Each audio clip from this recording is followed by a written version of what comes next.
नमस्कार, स्वागत है आप सभी का। आज के इस लेक्चर में हम लोग उत्तर प्रदेश का करंट अफेयर्स पढ़ेंगे, जो कि अक्टूबर महीने का है। लगभग 45 इम्पॉर्टेंट फैक्ट्स हैं जो आपके एग्जाम पॉइंट ऑफ व्यू से बहुत इंपॉर्टेंट हैं, जिसको आज के इस लेक्चर में हम कवर करने जा रहे हैं।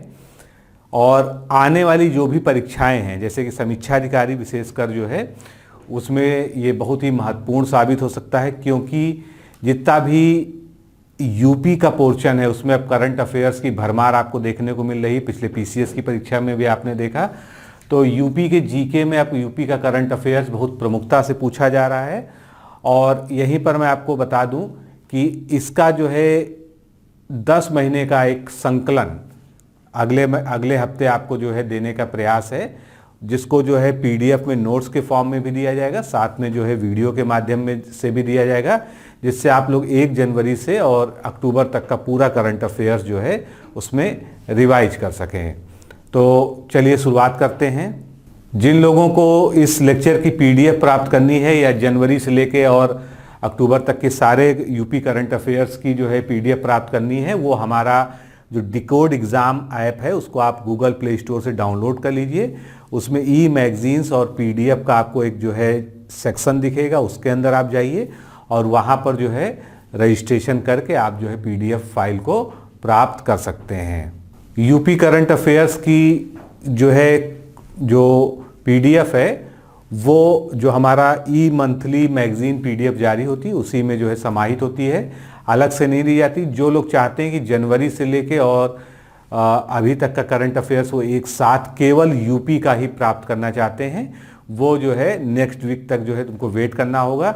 नेक्स्ट वीक में जो है वीडियो के साथ में ही जो है पीडीएफ को जो है हम रिलीज़ करेंगे। तो चलिए शुरुआत करते हैं आज के लेक्चर की। सबसे पहला फैक्ट हमारा ये है कि कुछ बच्चे जो है बहुत ज़्यादा गंभीर रूप से जो है दिव्यांग होते हैं और उनकी गंभीरता इस कदर होती है कि वो विद्यालय नहीं जा सकते हैं। तो उसके लिए जो है केंद्र सरकार ने एक योजना शुरू की थी, जो होम बेस्ड एजुकेशन योजना है, और इसको जो है यूपी में भी यूपी सरकार ने लॉन्च कर दिया है। अब जो है उत्तर प्रदेश में 9173 ऐसे बच्चों को चिन्हित किया गया है जो विभिन्न प्रकार की दिव्यांगताओं के कारण जो है स्कूल जाने में सक्षम नहीं है। तो उनको इसमें घर पर ही पढ़ाई की व्यवस्था की जाएगी, साथ में ही उनको शिक्षण सामग्री भी जो है घर पर ही उपलब्ध कराई जाएगी। तो ये केंद्र सरकार की जो समेकित शिक्षा योजना है उसके अंतर्गत ये स्कीम चलाई जा रही है, जिसको होम बेस्ड एजुकेशन नाम दिया गया है। आगे बढ़ते हैं। उत्तर प्रदेश में 600 कृषि यंत्र बैंक इनकी स्थापना होगी। तो आपसे एग्जाम में सीधा सीधा ये नंबर पूछा जा सकता है कि कितने जो है कृषि यंत्र बैंक स्थापित किए जाएंगे, तो आपको उत्तर देना होगा 600। इसका ये लक्ष्य रखा गया है। और ये जो कृषि यंत्र बैंक हैं, ये सहकारी समितियों, गन्ना समितियों, औद्यानिक समितियों और ग्राम पंचायत की मदद से स्थापित होंगे, यानी इनका इसमें कोऑपरेशन होगा। और इन यंत्र बैंकों से किसान अपनी ज़रूरत के मुताबिक यंत्र क्या कर सकेंगे, किराए पे ले सकेंगे। एग्रीकल्चर के यूज़ में आने वाले जो भी डिवाइसेज हैं, यंत्र हैं, वो किराए पे ले सकेंगे। और इसका किराया भी राज्य सरकार जो है तय कर चुकी है, यानी सब्सिडाइज रेट पे ये जो है उपलब्ध होगा। आगे बढ़ते हैं। इधर जो है प्रधानमंत्री नरेंद्र मोदी के द्वारा उत्तर प्रदेश में कई सारी योजनाओं का लोकार्पण किया गया है, तो अपने आप में महत्वपूर्ण हो जाता है। तो स्मार्ट सिटी और अमृत मिशन के तहत 4737 करोड़ की परियोजनाओं का लोकार्पण व शिलान्यास किया गया है। एक तो ये अमाउंट पूछा जा सकता है, कभी कभी इस तरह के भी क्वेश्चन आपसे पूछ लिए जाते हैं। तो प्रधानमंत्री आवास योजना शहरी के अंतर्गत 75 जिलों के 75,000 लाभार्थियों को चाबियों का वर्चुअल हस्तांतरण किया गया था। प्रदेश की 10 स्मार्ट सिटीज़ की 75 सफल परियोजनाओं को का जो है कॉफ़ी टेबल बुक जारी किया गया, उसका विमोचन किया गया। डॉक्टर भीमराव अंबेडकर विश्वविद्यालय, ये कहाँ पर है, लखनऊ में है। इसमें भारत रत्न अटल बिहारी वाजपेयी पीठ की स्थापना की गई। तो ये आपसे पूछा जा सकता है कि अटल बिहारी वाजपेयी पीठ कहाँ पर स्थापित की गई है, तो ये जो है डॉक्टर भीमराव अंबेडकर यूनिवर्सिटी लखनऊ के अंदर स्थापित हुई है। लखनऊ, गोरखपुर, कानपुर, प्रयागराज, झांसी, गाजियाबाद और वाराणसी के लिए 75 स्मार्ट इलेक्ट्रिक बसों को स्वीकृति प्रदान की गई है। आगे बढ़ते हैं, अभ्युदय कोचिंग योजना, ये आप जरूर जानते होंगे। तो प्रतियोगी परीक्षाओं की तैयारी कर रहे छात्रों के लिए जो है ये उत्तर प्रदेश सरकार द्वारा शुरू किया गया था, लेकिन इसमें जो शुरुआत की गई थी उसमें मंडल का जो मुख्यालय था वहाँ पर जो है कोचिंग की व्यवस्था सरकार की तरफ से की गई थी। लेकिन अब जो है इस योजना को विस्तारित किया जा रहा है। विस्तारित कैसे किया जा रहा है? अब उत्तर प्रदेश के जितने भी 75 जिले हैं सभी जिलों में अभ्युदय कोचिंग को विस्तारित किया जा रहा है। उनका एक्सटेंशन करके सभी जिलों में कोचिंग खुलेगी। यही जो है मुख्य यहाँ आपसे पूछा जा सकता है। आगे बढ़ते हैं, ट्यूबरक्लोसिस या क्षय रोग, जिसको टीबी कहते हैं शॉर्ट में, तो ये कई प्रकार की होती हैं। एक तो जो है नॉर्मल जो है पल्मोनरी या एक्स्ट्रा पल्मोनरी टीबी होती है, जो एक साधारण ट्रीटमेंट से सही हो जाती है। लेकिन कुछ मरीज ऐसे होते हैं जो बीच में दवाइयों को छोड़ देते हैं, रेगुलरली नहीं खाते हैं।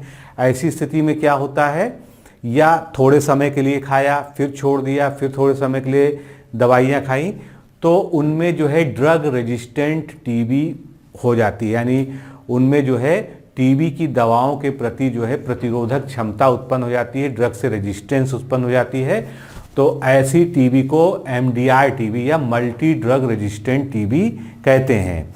और इससे भी एक खतरनाक जो है टीबी है, वो है XDR TB, extremely drug resistant TB. इसमें जो है लगभग सारी एंटीबायोटिक्स का रोल खत्म हो जाता है। 2-4 मात्र एंटीबायोटिक्स हैं जिनके सहारे इलाज हो पाता है।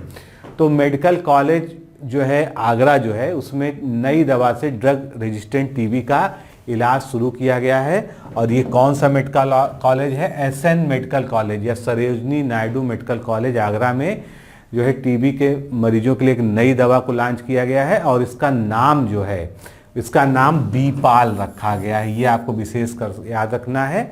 और इसमें 3 मुख्य रूप से दवाएं शामिल हैं, यानी 3 दवाओं का एक कॉम्बिनेशन है जो बेडाक्विलिन, प्रोटेमिडिन और लाइनोजोलिड है। आगे बढ़ते हैं, उत्तर प्रदेश को 127 ऑक्सीजन प्लांट जो है केंद्र सरकार के द्वारा आवंटित किए गए हैं। कोरोना के बाद जो है सभी जगह जो है ऑक्सीजन प्लांट स्थापित करने की योजनाएं शुरू की गई थी। तो पीएम केयर्स फंड जो स्थापित किया गया था उससे उत्तर प्रदेश में 127 ऑक्सीजन प्लांट स्थापित किए गए हैं। और अभी इसका वर्चुअल शुभारंभ जो है प्रधानमंत्री नरेंद्र मोदी जी के द्वारा ऋषिकेश में एक कार्यक्रम के दौरान किया गया, जिसमें देश के अन्य शहरों में भी कई सारे जो है ऑक्सीजन प्लांट्स का वर्चुअल उद्घाटन हुआ और साथ में उत्तर प्रदेश में भी हुआ। तो आपसे जो मुख्य रूप से पूछा जा सकता है कि उत्तर प्रदेश को पीएम केयर फंड से कितने ऑक्सीजन प्लांट मिले हैं? 127 ऑक्सीजन प्लांट मिले हैं। आगे बढ़ते हैं, देश का सबसे बड़ा वेट लिफ्टिंग हॉल ये बनाया गया है। कहाँ पर बनाया गया है? लखनऊ में बनाया गया है। और लखनऊ में जो स्पोर्ट्स अथॉरिटी ऑफ इंडिया, जिसको हम लोग साई के नाम से जानते हैं, SAI, साई का फुल फॉर्म होता है स्पोर्ट्स अथॉरिटी ऑफ इंडिया, इसका जो लखनऊ सेंटर है उसमें ये सबसे बड़ा वेट लिफ्टिंग हॉल तैयार किया गया है। जहाँ पर एक जो है कॉमन हॉल था, मल्टीपर्पज़ हॉल था, उसको जो है अपग्रेड करते हुए 1.5 करोड़ की उसमें मशीनें लगाई गई हैं। और हॉल में एक साथ जो है 100 वेट लिफ्टर्स अभ्यास करेंगे। तो हमेशा ध्यान रखिएगा, सबसे बड़ा, सबसे छोटा, सबसे पहला, इस तरह के शब्द जिन भी करंट अफेयर्स के फैक्ट्स में लगे होते हैं वो आपके एग्जाम पॉइंट ऑफ व्यू से बहुत इंपॉर्टेंट होते हैं। आगे चलते हैं, उत्तर प्रदेश में जो है शेयर मार्केट की तरफ जो है लोगों का रुझान बढ़ा है। वो बताती है नई रिपोर्ट जो है, जिसमें ये बताया गया है कि उत्तर प्रदेश में देश के 3रे नंबर के सर्वाधिक सबसे ज़्यादा डीमैट अकाउंट के द्वारा शेयर ट्रेडिंग की जाती है। तो सबसे ज़्यादा तो जो है कहाँ पर है? अगर 31 मई तक के आंकड़े देखे जाएं तो देश में कुल 6.9 करोड़ डीमैट खाते खुले थे, जिसमें से 25% अकेले महाराष्ट्र में हैं, जबकि 85.9 जो है गुजरात से। तो क्या हुआ? गुजरात जो है 2रे नंबर का राज्य है शेयर ट्रेडिंग खातों के मामले में, और उत्तर प्रदेश का जो है 3रा स्थान है। यहाँ पर कितने खाते हैं? 52.3 लाख खाते हैं। इसके बाद तमिलनाडु, उसके बाद कर्नाटक। और अगर आपसे कोई पूछ लिया जाए कि उत्तर प्रदेश में कितने पंजीकृत निवेशक हैं, तो पंजीकृत या रजिस्टर्ड इन्वेस्टर्स जो हैं शेयर मार्केट के, वो उत्तर प्रदेश में 552.3 लाख हैं। यानी जितने डीमैट अकाउंट हैं उतने ही यहाँ पर ट्रेडर्स माने जाएंगे जो रजिस्टर्ड हैं। आगे बढ़ते हैं। कुशीनगर इंटरनेशनल एयरपोर्ट, आप लोगों ने, सभी लोगों ने देखा होगा, इसका जो है पूरा उद्घाटन प्रधानमंत्री नरेंद्र मोदी के द्वारा किया गया। श्रीलंका से इसमें पहली फ्लाइट जो है आई थी, जिसमें बहुत सारे जो है बौद्ध अनुयायी, बौद्ध भिक्षु आए थे और उन्होंने यहाँ पर तमाम जो है प्रेजेंट भी आके दिए जो है। तो इसकी शुरुआत हो चुकी है। अब इसकी जो है खासियत क्या है, ये इंटरनेशनल एयरपोर्ट है। 20 अक्टूबर को इसका उद्घाटन हुआ था प्रधानमंत्री नरेंद्र मोदी के द्वारा। आपसे ये भी पूछा जा सकता है कि इसकी अनुमानित लागत क्या है, तो ये 260 करोड़ रुपए की अनुमानित लागत से बना है और 589 एकड़ क्षेत्रफल में ये बनाया गया है। फ़ायदा क्या होगा, निश्चित रूप से जो है पूर्वांचल में, क्योंकि जो है कुशीनगर को जो है भगवान बुद्ध की नगरी के रूप में भी जाना जाता है, तो यहाँ पर जो है जो बौद्ध पर्यटन है, यानी बौद्ध सर्किट है, वहाँ पर जो है पर्यटन में वृद्धि होगी, अंतर्राष्ट्रीय पर्यटकों की संख्या में वृद्धि होगी। और एक इस एयरपोर्ट की जो सबसे बड़ी खासियत है वो भी यहाँ पर नोट कर लीजिए कि उत्तर प्रदेश का सबसे लंबा रनवे यहाँ पर है। कितना है, 3200 मीटर, यानी 3.2 किलोमीटर लंबा और 45 मीटर चौड़ा। अगला हमारा जो है यही फैक्ट है। और 45 मीटर की चौड़ाई हो गई, 3200 मीटर इसकी जो है लंबाई हो गई। 260 करोड़ रुपए के लागत से ये तैयार हुआ है और इससे अंतर्राष्ट्रीय पर्यटकों के आगमन में 20% तक की वृद्धि का अनुमान हो जाएगा। और ये उत्तर प्रदेश का तीसरा फंक्शनल इंटरनेशनल एयरपोर्ट है, यानी तीसरा जो है अंतर्राष्ट्रीय फंक्शनल एयरपोर्ट है। ये भी जो है महत्वपूर्ण बिंदु है जो आपको याद रखना चाहिए। आगे बढ़ते हैं। रोपवे के माध्यम से शहरी सार्वजनिक परिवहन संचालित करने वाला भारत का पहला शहर कौन सा है, तो वो है वाराणसी। अब यहाँ पर प्रथम जुड़ गया, यानी ये जो है बहुत महत्वपूर्ण हो गया। ऊपर से देश में प्रथम है, केवल उत्तर प्रदेश नहीं, देश में भी ऐसा पहला शहर है जहाँ पर शहरी सार्वजनिक सेवाओं, परिवहन सेवाओं में रोपवे का इस्तेमाल किया जाएगा। और बोलीविया और मैक्सिको सिटी के बाद ये दुनिया का तीसरा जो है ऐसा शहर है जहां पर ये सुविधा स्थापित की जाएगी। ये चलेगा कहां से, कैंट रेलवे स्टेशन जो वाराणसी का है वहां से गोदौलिया, जो लोग बनारस के हैं या ज़्यादा वहां के बारे में जानकारी रखते हो जानते होंगे, तो चर्च स्क्वायर जो गोदौलिया में, वहां के बीच में ये रोपवे बनाने की योजना है। और इसकी दूरी जो है 4.2 किलोमीटर है। इस पे जो खर्चा होगा वो 424 करोड़ रुपए होने का अनुमान है। इसमें होगा क्या, रोपवे को 45 मीटर की ऊंचाई पर, जमीन से 45 मीटर की ऊंचाई पर ये चलेगा, जिस तरह से मेट्रो ट्रेन चलती है। इसमें ट्राली कारों की संख्या कितनी होगी, 220 होगी, तथा प्रत्येक कार में 10 लोग बैठ सकेंगे। तो ये भी अपने आप में एक अलग तरह की सुविधा होगी। आगे बढ़ते हैं। अभी तक जो है शहीदों के नाम पर जो है गौरव पथ रखे जाते थे। अब जो है जो लोग यूनिवर्सिटी को टॉप करेंगे, क्योंकि इससे पहले हाई स्कूल इंटर के टॉपर्स के नाम पे भी जो है उनके गली मोहल्लों में जो है सड़कों के नाम जो है गौरव उनके नाम पे रख दिए जाते थे। अब जो यूनिवर्सिटी में टॉपर छात्र होंगे उनके नाम पे भी गौरव पथ का निर्माण कराया जाएगा, जिससे जो है उनको एक अलग तरह से सम्मानित किया जाए। इससे पहले यूपी बोर्ड से जो लोग टॉप 10 जो स्टूडेंट होते थे उनके लिए जो है एक लाख रुपए व टैबलेट प्रदान करने के साथ ही उनके नाम से एक सड़क का निर्माण भी कराया जाता था, जिसे गौरव पथ के नाम से जाना जाता था। अब इसी योजना को विस्तारित कर दिया गया। अब यूनिवर्सिटी के जो टॉपर्स हैं उनको भी इसी तरह से सम्मानित किया जाएगा। विद्यांजलि 2 योजना, ये किससे संबंधित है, ये जो है बेसिक शिक्षा परिषद के विद्यालयों से संबंधित है। इसमें है क्या, ये एक तरह से पब्लिक प्राइवेट मिक्स पार्टनरशिप है। अभी तक जो है क्या होता था कि विद्यालय की जो आवश्यकताएं हैं सरकारी विद्यालय की, उसकी पूर्ति जो है केवल जो है राज्य सरकार का दायित्व थी, राज्य सरकार ही करती थी।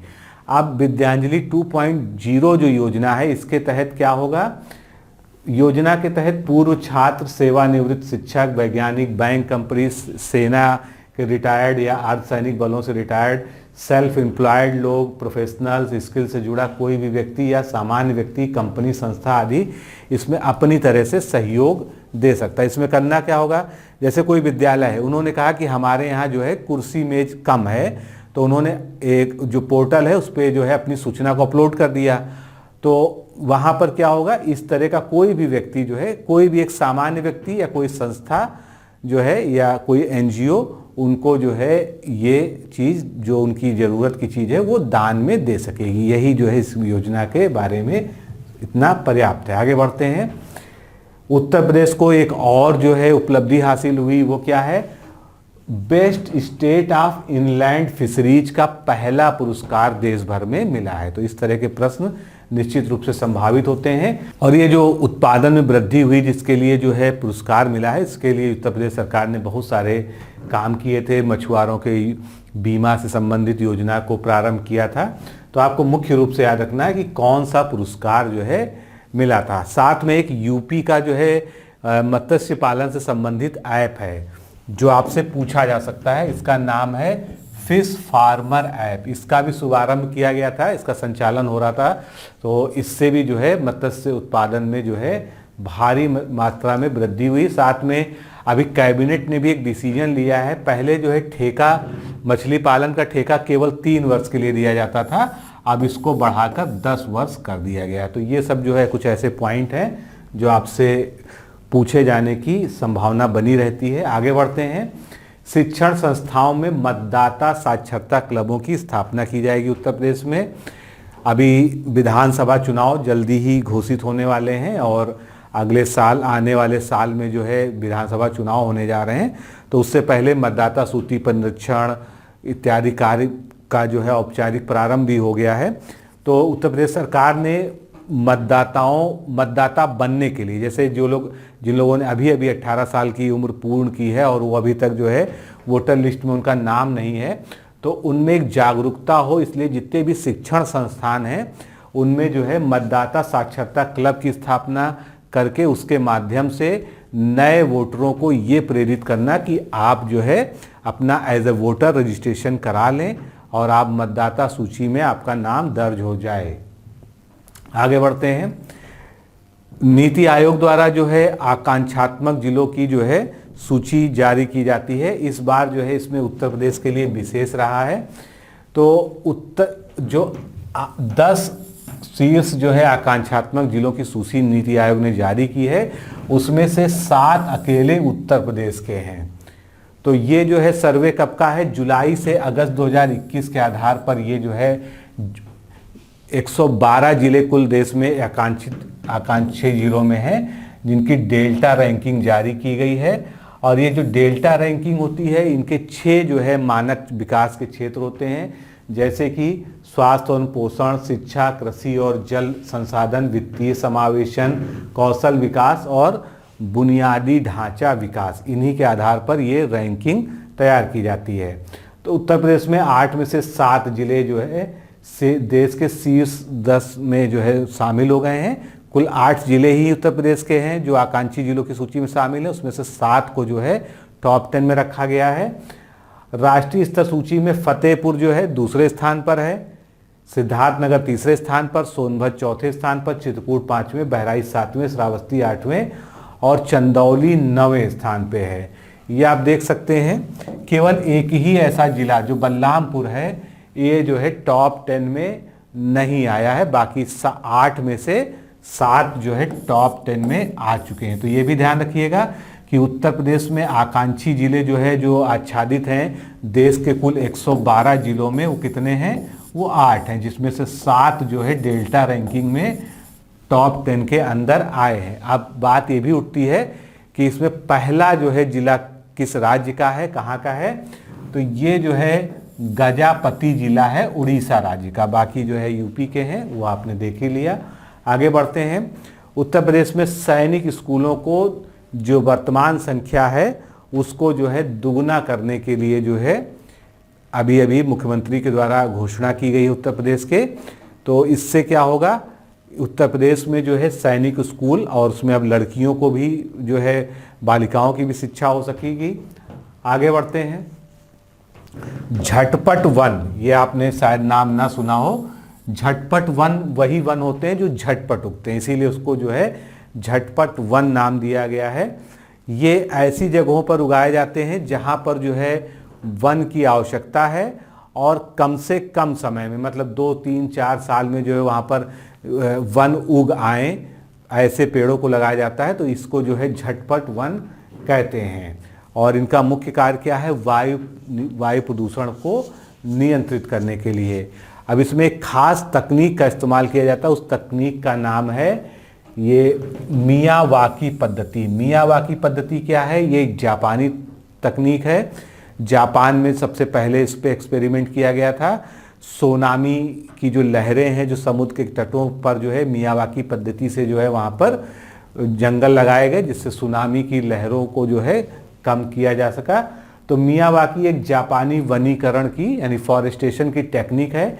इसमें पौधों को कम दूरी पर लगाया जाता है। पौधे सूर्य का प्रकाश प्राप्त कर ऊपर की ओर वृद्धि करते हैं। इस पद्धति से सीमित संसाधनों में पौधारोपण करके तीव्रता से हरियाली को बढ़ाया जा सकता है।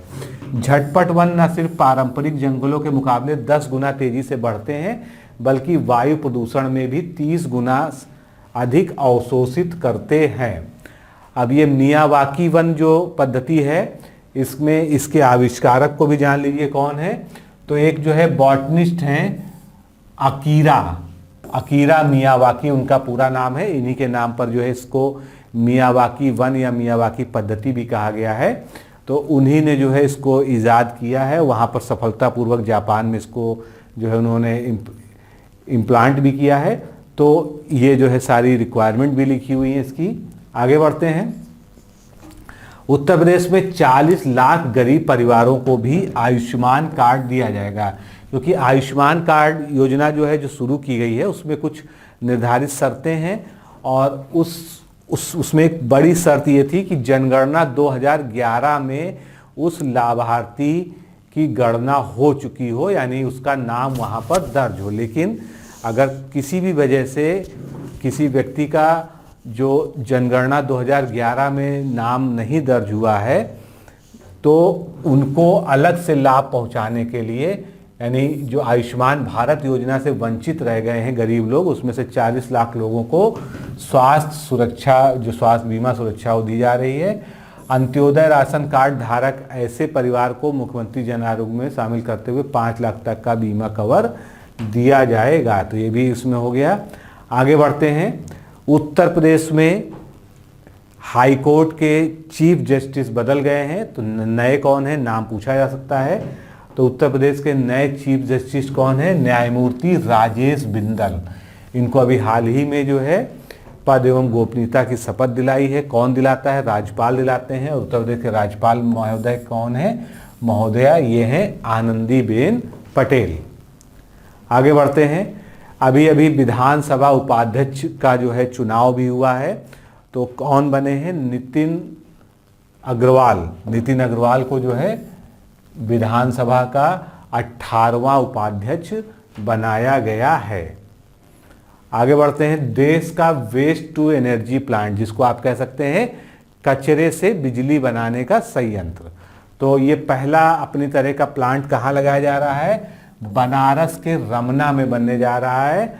और कचरे से कोयला बनाएगा, ये कचरे से कोयला बनाएगा, कोयले से जो है फिर बिजली बनेगी। तो वाराणसी नगर निगम के सहयोग से एनटीपीसी वाराणसी के रमना में इस वेस्ट टू एनर्जी प्लांट को लगाया जाएगा। इस प्लांट की क्षमता 800 MT कूड़ा निस्तारण की होगी। आगे बढ़ते हैं।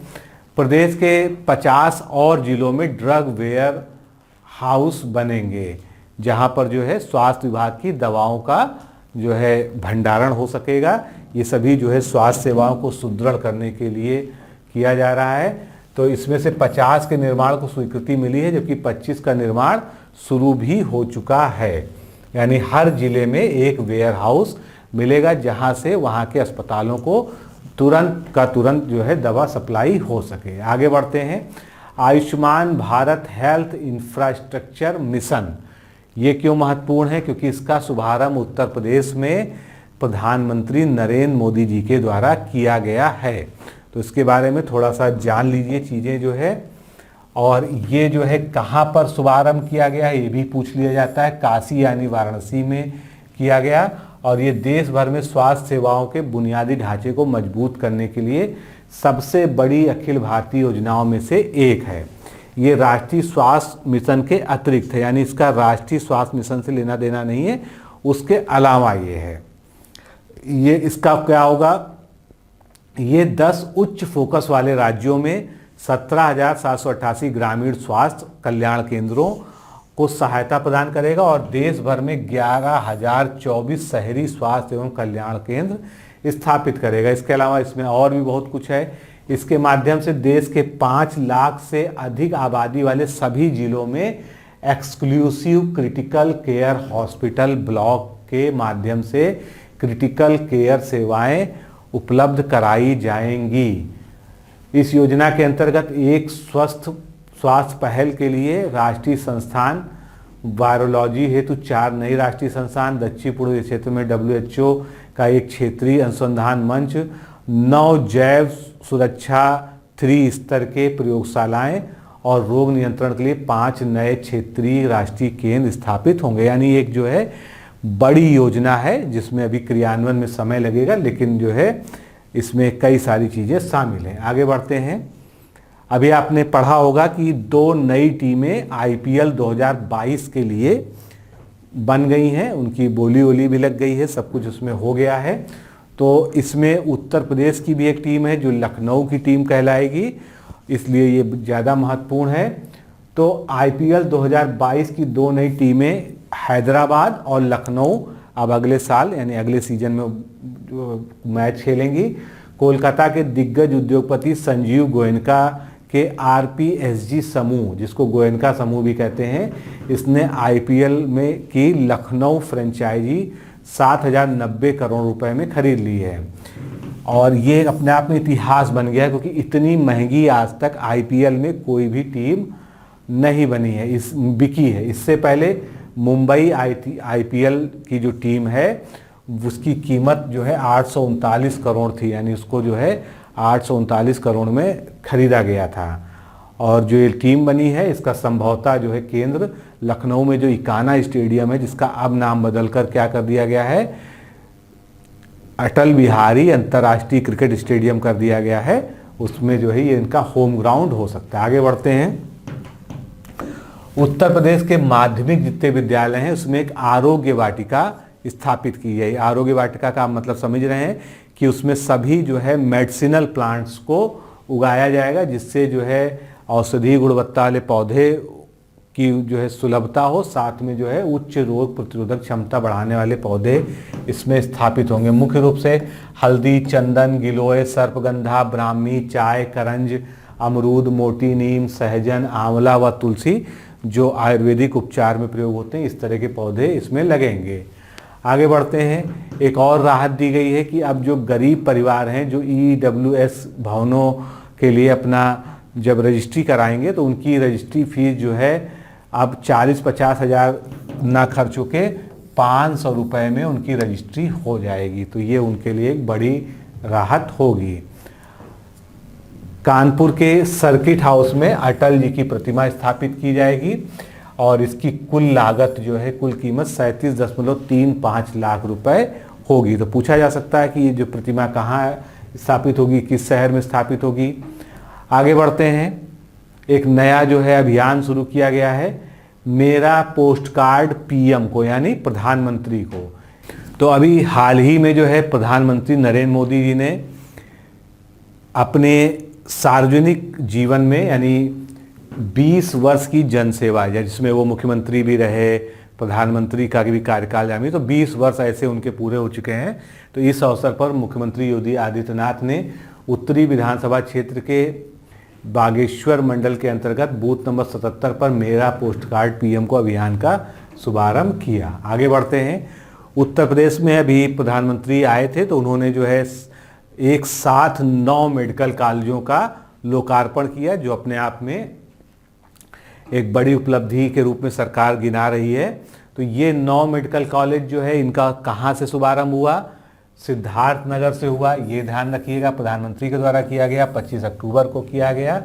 और ये जो 9 मेडिकल कॉलेज हैं वो कौन कौन से हैं, ये आप जो है जिले जरूर याद रखिएगा। सिद्धार्थनगर, देवरिया, एटा, गाजीपुर, हरदोई, प्रतापगढ़, मिर्जापुर, फतेहपुर और जौनपुर। इनमें जो है 9 मेडिकल कॉलेज नए स्थापित हो गए हैं। आगे बढ़ते हैं। कोरोना काल में जो है आपदा प्रबंधन अधिनियम, लॉकडाउन और मेडिकल एक्ट, इस तरह के बहुत सारे जो है बंदिशें चल रही थी। यहाँ तक कि मास्क ना पहनने पर भी आपका जो है जुर्माना, चालान हो सकता था। लॉकडाउन में घर से निकलने पर भी जो है आपके खिलाफ मुकदमा हो सकता था सरकार ने। तो ये सभी कदम जो है महामारी को नियंत्रित करने के लिए किया गया था। तो ऐसी स्थिति में जो है 3 लाख तक मुकदमे दर्ज हो गए थे और इन 3 लाख मुकदमों को अब सरकार ने वापस ले लिया है, क्योंकि अगर इसमें मुकदमेबाजी को जारी रखा जाएगा तो बहुत ज़्यादा सरकार का समय और जो है न्यायालयों पे बोझ बढ़ेगा, समय व्यर्थ होगा, पैसा बर्बाद होगा। तो ये सभी जो है वापस ले लिए गए बहुत सारे। लेकिन इसमें एक चीज़ जो अच्छी है वो ये है कि कोई भी अगर वर्तमान में या भूतपूर्व सांसद हैं, विधायक हैं, विधान परिषद के सदस्य हैं यानी एमएलसी हैं, इनके खिलाफ अगर जो है इस लॉकडाउन में कोई कार्रवाई की गई थी, इनके खिलाफ कोई मुकदमा दर्ज किया गया था, तो उनको वापस नहीं लिया गया। क्योंकि अगर आप किसी जो है इस तरह के पद पर हैं तो आपकी सबसे ज़्यादा जिम्मेदारी बनती है। अगला करंट अफेयर्स देखते हैं। उत्तर प्रदेश में जो एमएसएमई निर्यात होता है, यानी जो है सूक्ष्म, मध्यम और लघु मझोले उद्योगों से जो निर्यात है, उसमें 3 साल में 38% की वृद्धि दर्ज की गई। बस इतना ही आपके लिए जो है एग्जाम पॉइंट ऑफ व्यू से महत्वपूर्ण। आगे चलते हैं। उत्तर प्रदेश में अभी जो है त्योहारों को देखते हुए एक निर्णय लिया गया था। इसमें जो खाद्य तेलों के भंडारण की जो स्टॉक सीमा है वो उत्तर प्रदेश ने तय की थी, और ऐसा करने वाला ये जो है भारत का पहला राज्य बन गया था। उत्तर प्रदेश सरकार ने विभिन्न अंशधारकों के लिए 1 से 25 टन की सीमा में स्टॉक रखने की सीमा तय की है और इसे 12 अक्टूबर को अधिसूचित किया गया है। नेक्स्ट देखते हैं हम। फैजाबाद रेलवे जंक्शन का अब नाम बदलकर क्या कर दिया जाएगा? अयोध्या कैंट। फैजाबाद जिले का नाम पहले ही अयोध्या किया जा चुका है, तो उसी पर जो है अब जो वहाँ का रेलवे जंक्शन है जिसका नाम है फैजाबाद रेलवे जंक्शन, इसका नाम बदलकर जो है अयोध्या कैंट रख दिया जाएगा। इसके लिए जो है प्रस्ताव भेजा जा चुका है रेलवे को प्रदेश सरकार के द्वारा।